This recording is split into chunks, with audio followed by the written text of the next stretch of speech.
How to import Google Contacts to iPhone 16. In today's video, I'm going to show you how to import your Google Contacts to your iPhone 16.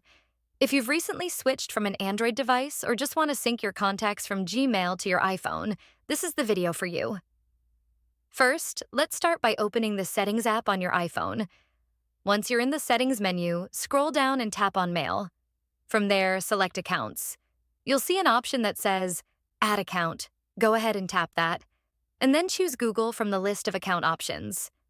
Next, you'll need to sign in to your Google account. Just enter your Gmail email and password, and you'll be logged in.